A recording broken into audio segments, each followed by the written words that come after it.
Hi, welcome to అన్సే kitchen. ఈరోజు నేను రాగి కొర్ర బియ్యం అన్నంతో ఇడ్లీ చూపిస్తాను. కొర్ర బియ్యము కొన్ని బియ్యం కూడా వేసి వండుకున్నాను. కానీ నాకు ఇట్లా ఎందుకు ఐడియాలు వస్తాయో నాకు తెలియదు. నేనైతే అన్నం ఉంది నా దగ్గర, వండుకున్నా. అన్నం తినబుద్దిగా అయితలేదు, అందుకని ఇలా దీంతో ఇడ్లీ చేసి చూపిస్తాను మీకు. చాలా బాగా వస్తుంది, టేస్టీగా ఉంటుంది.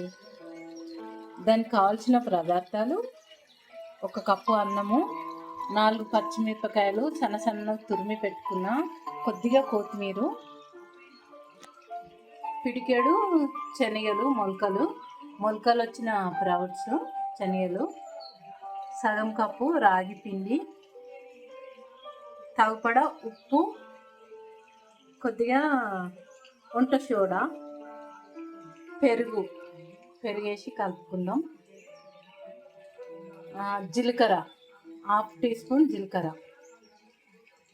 ఇప్పుడు దీంట్లో వేసుకుందాం, అన్నీ కలుపుకుందాం.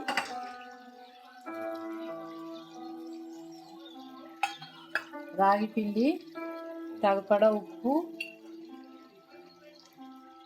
శనగలు, మొలకలు వచ్చిన స్ప్రౌట్స్. మీరు మీ ఇంట్లో ఏవి ఉంటే అవి వేసుకోవచ్చు. క్యారెట్ వేసుకోవచ్చు, సొరకాయ వేసుకోవచ్చు, దీంట్లో బీట్రూట్ వేసుకోవచ్చు. ఇష్టమున్న కూరగాయలు బీన్స్, బఠానీ, గ్రీన్ పీస్ అన్నీ వేసుకోవచ్చు. ఇష్టం వచ్చినవి అన్నీ వేసుకోవచ్చు, కానీ నేను వీటితో చూపిస్తున్నాను ఈరోజు.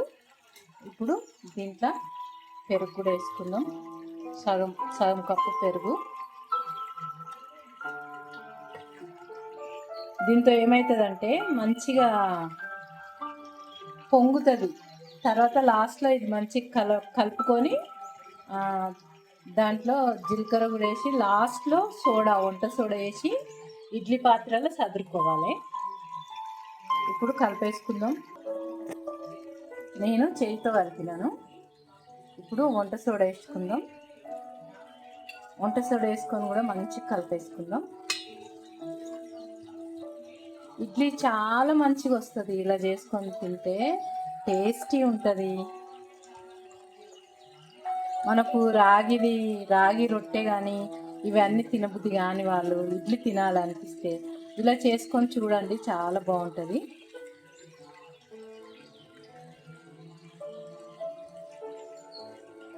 ఎందుకంటే కొర్ర బియ్యం కానీ కొర్రలు వేస్తే అంత మంచిగా ఉడకదు కనుక ఇడ్లీ. ఇలా కొర్రబియ్యం అన్నం వండి వేసుకుంటే చాలా సూపర్ ఉంటుంది.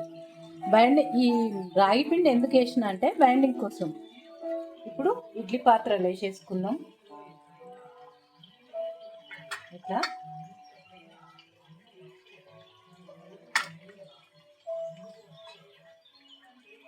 చాలా మంచిగా పొంగుతాయి.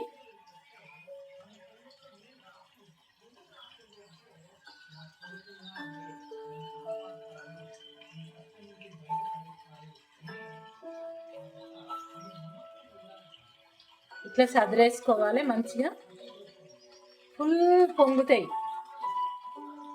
ఎందుకంటే దీంట్లో పెరుగుంది, మళ్ళా వంట సోడా కూడా వేసిన. ఇంకొక గిన్నెలో పెట్టుకుందాం, 2 గిన్నెలలో అవుతుంది.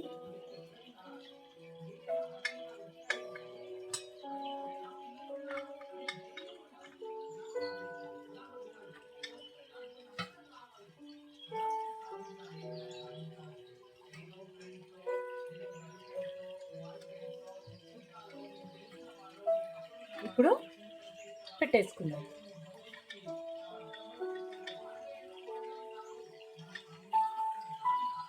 స్ప్రౌట్స్ ఒట్టి తినే బదులు ఇడ్లీ రూపంలో ఇడ్లీలో కలిపేసి తింటే చాలా బాగుంటుంది. ఇక్కడ వేడి నీళ్ళు పెట్టుకున్నా, నేను దీంట్లో పెట్టేస్తా. ఇప్పుడు కొర్ర బియ్యం రాగి ఇడ్లీ ఒక 15 నిమిషాల తర్వాత తీసి చూపిస్తాను మీకు ఎలా వచ్చింది అనేది. పెట్టేసుకున్న, మూత పెట్టేసిన, వెయిట్ చేద్దాం ఒక 15 నిమిషాలు. ఇప్పుడు మూత తీసి చూద్దాము. బంద్ చేసి ఒక 5 నిమిషాలు అయినాక తీస్తున్నా. 5-10 నిమిషాలు అయినాక. వావ్, సూపర్, చాలా మెత్తగా వచ్చినాయి. వేడివేడిగా తినాలి. ఇది నేను ఉల్టా తీసి పెట్టిన, ఎందుకంటే ఇలా వస్తాయి. ఇలా వచ్చినాయి, ఇది తీసిన నేను. ఒక చేతితో తీయరాదని తీసిన నేను స్పూన్తో. కొర్ర బియ్యం రాగి ఇడ్లీ చాలా బాగా వచ్చింది. ఇప్పుడు వడ్డించుకుంటామే. చూడండి, నేనైతే నాకు ఏ చట్నీతోనైనా తినొచ్చు. చట్నీ పెట్టుకున్నా సరే పెట్టుకోకున్నా సరే, కానీ నేను అల్లం బెల్లం చట్నీ ఉంది నా దగ్గర, అల్లం బెల్లం చట్నీతో తింటాను. ఇలా తినేస్తామే అంతే.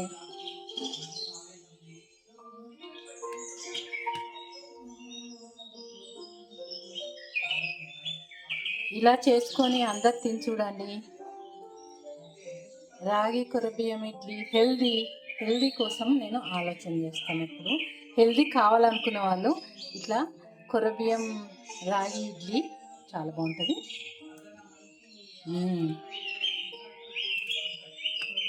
సూపర్.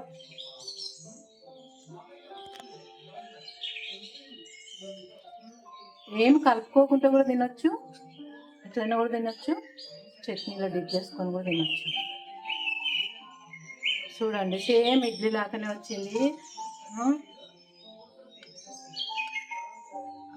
కొర్రబియ్యం రాగి ఇడ్లీ చాలా బాగుంది. హెల్దీ కావాలనుకునే వాళ్ళు ఇలా చేసుకొని తిని చూడండి, చాలా బాగుంటుంది. నేనైతే తినేస్తున్నా. నచ్చితే ఒక లైక్ పెట్టండి, నా వీడియో సేవ్ చేసుకోండి, షేర్ చేయండి, సేవ్ చేసుకోండి. ఓకేనండి. కొరబియ్యం రాగి ఇడ్లీ చాలా బాగుంటుంది. ఇలా చేసుకొని తిని చూడండి. హెల్దీ కావాలనుకునే వాళ్ళు, హెల్దీ కోరుకునేటి వాళ్ళు, అందరు కాదు, హెల్దీగా తినాలని ఆలోచించే వాళ్ళకు ఇది చాలా నచ్చుతుంది. చాలా బాగుంటుంది, చాలా టేస్టీగా ఉంది. అన్నిటికంటే మనము కొబ్బరి చట్నీ అయినా చేసుకోవచ్చు, ఏదైనా. దీంట్లో కుదిరితే ఇంకా క్యారెట్, అల్లం ముక్కలు కూడా వేసుకోవచ్చు ఇడ్లీలల్లో, చాలా కమ్మగా వస్తుంది. నేనైతే అల్లం వేసుకోలేదు, కానీ అల్లం చట్నీ పెట్టుకొని తింటున్నాను తినేటప్పుడు. ఓకేనండి. నచ్చితే ఒక లైక్ పెట్టండి. కొర్రబియ్యం రాగి ఇడ్లీ. Okay, bye bye. మధ్య మధ్యన ప్రౌడ్స్ తగ్గుతున్నాయి తింటుంటే, చాలా కమ్మగా ఉంది.